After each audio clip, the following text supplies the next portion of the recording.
इसमें कई बिंदु हैं कि मतलब आर्थिक अपराध इकाई की जो थियरी है या जो एंगल है उसमें मुझे कुछ छेद दिखाई दे रहा है। फोटो खींचता है, कैसे खींचता है? मोबाइल से।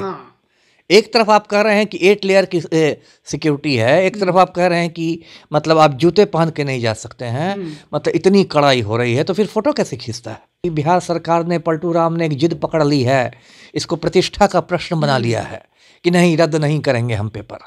तो जब रद्द नहीं करेंगे पेपर तो इसके लिए आपको कुछ बहाने ढूंढने पड़ेंगे, तो वही बहाने ढूंढे जा रहे हैं। तेजस्वी के साथ समस्या ये हो गई है कि वो मुख्यमंत्री बनने की उनको जल्दबाजी हो गई है ना, और वो चाह रहे हैं कि मतलब महागठबंधन से दबाव बना के जदयू पर ये सब करके वो मुख्यमंत्री की कुर्सी हथिया लें, और उस जल्दबाजी में जो उनके पुराने वादे थे उन वादों पर वे खरे नहीं उतर रहे हैं। आप बिहार के मुख्यमंत्री हैं और आप मदहोशों की तरह बात कर रहे हैं, आपको पता नहीं लाठीचार्ज हो गया, वो भी राजधानी में लाठीचार्ज हो रहा है। तो कायदे से तो ये सब कुछ रद्द करके नए सिरे से तीनों पाली की परीक्षा ली जानी चाहिए। मैंने भी वीडियो पर इनका प्रदर्शन देखा था 4 जनवरी वाला, बिल्कुल शांतिपूर्ण प्रदर्शन था, ना कोई आगजनी हो रही थी, ना कोई तोड़ फोड़ हो रही थी, बिल्कुल शांतिपूर्ण प्रदर्शन। तो उसमें लाठीचार्ज करने का आधार क्या था? कोई आधार तो था नहीं। आप जबरदस्ती शांतिपूर्ण अभ्यर्थियों को पीट रहे हैं, ये तो खुल्लम खुल्ला तानाशाही है। नमस्कार, आप लाइव बिहार देख रहे हैं। मैं हूं राजमोहन तिवारी। बिहार एसएससी सीजीएल 3 सचिवालय सहायक पेपर लीक, ये मामला जो शुरू हुआ परीक्षा के दौरान से, वो आज लगभग 8 जनवरी होने के बाद भी खत्म नहीं हो रहा है।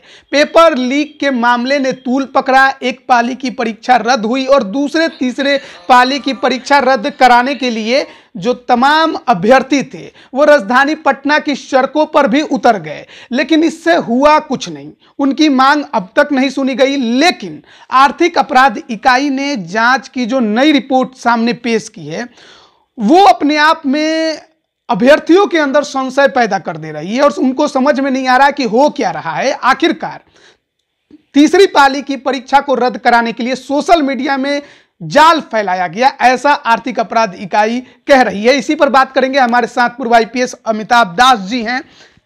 पूरा मामला अब जो है वो एकदम पेचीदा हो गया है, समझ में नहीं आ रहा अभ्यर्थियों को कि होने क्या जा रहा है। अब ये तो मैंने उसकी रिपोर्ट नहीं देखी है आर्थिक अपराध इकाई की जिसकी आप चर्चा कर रहे हैं, लेकिन जैसा आप बता रहे हैं कि वो कह रहे हैं कि रद्द करवाने के लिए वायरल किया गया।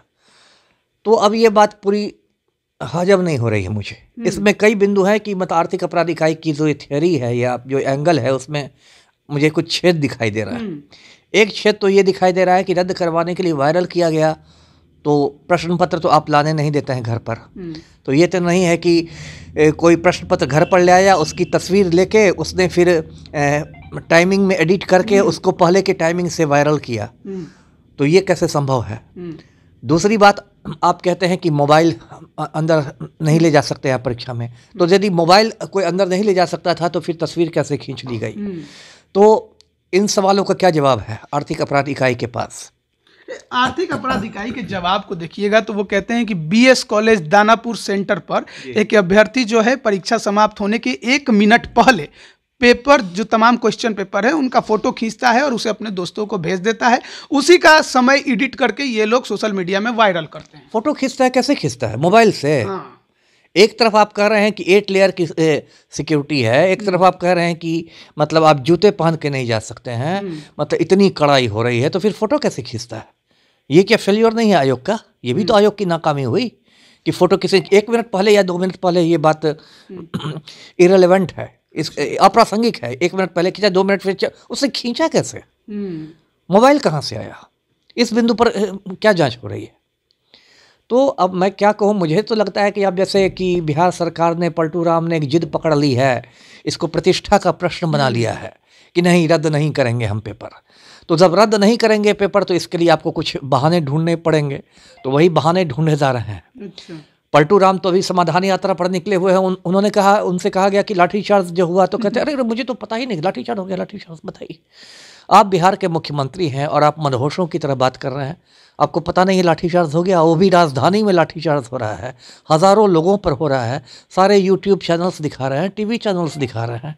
तो आप मतलब बने हुए हैं कि हमें कुछ पता नहीं, आँख नाक मुँह सब बंद करके। तो अब मैं क्या कहूँ, ये बिल्कुल अराजक स्थिति है। अब देखिए, एक अनिश्चितता की स्थिति में है अभ्यर्थी, है ना, एक ऊहापोह की स्थिति में है। अब कर्मचारी चयन आयोग ने अपना ईमेल एड्रेस देके उनसे मांगा कि सबूत दीजिए, और अब तक उसके बाद कोई दूसरी प्रेस विज्ञप्ति नहीं आई है कि उन सबूतों का हुआ क्या। यदि सबूत आए तो उन सबूतों का हुआ क्या, उन सबूतों की क्या समीक्षा की गई, उस पर भी तो पारदर्शिता होनी चाहिए। आयोग को बताना चाहिए था कि कितने सबूत आए, हमने क्या समीक्षा की, कितने सबूत गलत निकले, कितने सबूत पुख्ता निकले। तो सबको अंधेरे में रखा गया है, तो ये सब तो गलत हो रहा है। अच्छा, इन सब के बीच में जो स्टूडेंट्स हैं उनके अंदर कंफ्यूजन तो पैदा है कि होगा नहीं होगा पेपर कैंसिल। ऐसे में क्या लगता है, आयोग को स्पष्ट कर देना चाहिए कि हम करेंगे कि नहीं करेंगे? वही तो मैं कह रहा हूँ ना कि ये तो एक ऊहापोह की स्थिति बनी हुई ना, असमंजस की स्थिति बनी हुई है। अब मतलब आप ना इधर के हैं ना उधर के, आप त्रिशंकु की तरह हवा में टंगे हुए हैं। आपको पता भी नहीं कि ऐसा कि 10 दिन बाद ये पेपर रद्द होने वाला है कि नहीं। ये भी नहीं है कि हो सकता है फिर परसों आयोग कह दे कि नहीं रद्द हो गया। तो इस स्थिति से तो उबरना चाहिए ना। मेन समस्या ये हो गई है कि आयोग में या इसमें सरकार में कोई पारदर्शिता नहीं रह गई है। ये लोग सब बिल्कुल काम एकदम लुका छिपा के कर रहे हैं, रहस्यमय तरीके से कर रहे हैं, तो ये गलत है। इससे अभ्यर्थियों में एक गलत संदेश जाता है। पूरे लाठीचार्ज को आप कैसे देखते हैं? बहुत गलत हुआ, बहुत गलत हुआ। अब देखिए, हम लोगों ने आईपीएस की ट्रेनिंग की थी। पूरी ट्रेनिंग के वक्त यही सिखाया जाता है कि पुलिस को न्यूनतम बल प्रयोग करना है, मिनिमम यूज ऑफ फोर्स, है ना। हम लोग कोई युद्ध नहीं लड़ रहे हैं, कोई यूक्रेन की लड़ाई नहीं चल रही है। आपको अपने देश के नागरिकों से ही निपटना है, उसमें आपको न्यूनतम बल प्रयोग करना है। मैंने भी वीडियो पर इनका प्रदर्शन देखा था 4 जनवरी वाला, बिल्कुल शांतिपूर्ण प्रदर्शन था। ना कोई आगजनी हो रही थी, ना कोई तोड़ फोड़ हो रही थी, बिल्कुल शांतिपूर्ण प्रदर्शन। तो उसमें लाठीचार्ज करने का आधार क्या था? कोई आधार तो था नहीं।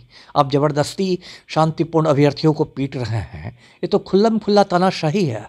नए डीजीपी बने हैं आरएस भट्टी साहब, वो भी अपने भाषण में ये कहते सुनाई दिए थे कि जब कोई उपाय ना हो तभी लाठीचार्ज होना चाहिए। तो यहाँ तो उन्हीं की बातों को पटना पुलिस ने नकार दिया। यही बात है ना। अब भट्टी साहब मुख्यालय में बैठ के बोल रहे हैं, लेकिन उनका संदेश जो जमीनी पर जो पुलिसकर्मी है उन तक कितना पहुंच रहा है, ये भी तो देखना होगा। आखिर क्या कारण है कि इतनी तेजी में लाठीचार्ज की कार्रवाई करनी पड़ी? अब देखिए, कारण क्या है कि पलटू राम बौखला गए हैं, और एक विडंबना है कि जो पलटू राम हमारे मुख्यमंत्री हैं वो खुद छात्र आंदोलन की उपज हैं।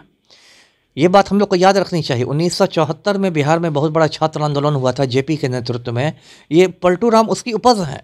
और आज जब ये कुर्सी पर बैठ गए हैं, गद्दी पर बैठ गए हैं, तब इस तरह से संवेदनहीन बन गए हैं।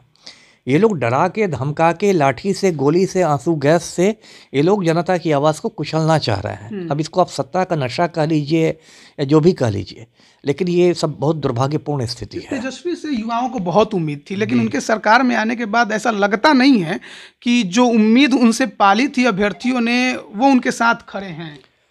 बिल्कुल सही है। मुझे लगता है कि तेजस्वी के साथ समस्या ये हो गई है कि वो मुख्यमंत्री बनने की उनको जल्दबाजी हो गई है ना। और वो चाह रहे हैं कि मतलब महागठबंधन से दबाव बना के जदयू पर ये सब करके वो मुख्यमंत्री की कुर्सी हथिया ले। और उस जल्दबाजी में जो उनके पुराने वादे थे, उन वादों पर वे खरे नहीं उतर रहे हैं।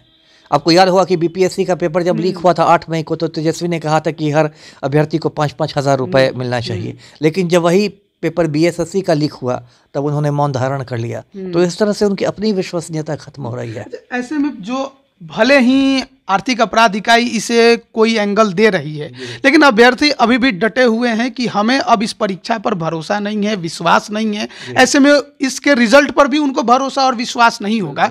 आयोग को नहीं लगता है कि अब इस पूरे विवाद को खत्म किया जाए और नए सिरे से परीक्षा को आयोजित कराई? बिल्कुल करना चाहिए। तो विश्वास का संकट है ना।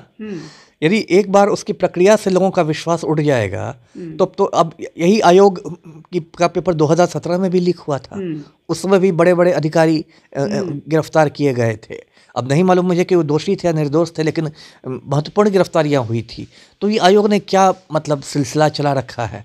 तो कायदे से तो ये सब कुछ रद्द करके नए सिरे से तीनों पाली की परीक्षा ली जानी चाहिए। आपको लगता है कि एक बार फिर परीक्षा होनी चाहिए? बिल्कुल होनी चाहिए, तभी विश्वास कायम होगा। बहुत बहुत धन्यवाद आपका। तो देखिए, पूरे परीक्षा पर अभ्यर्थियों ने सवाल खड़े कर दिए हैं और उनका कहना है कि देखिए, आपके अब लिए गए परीक्षा पर हमें भरोसा नहीं है।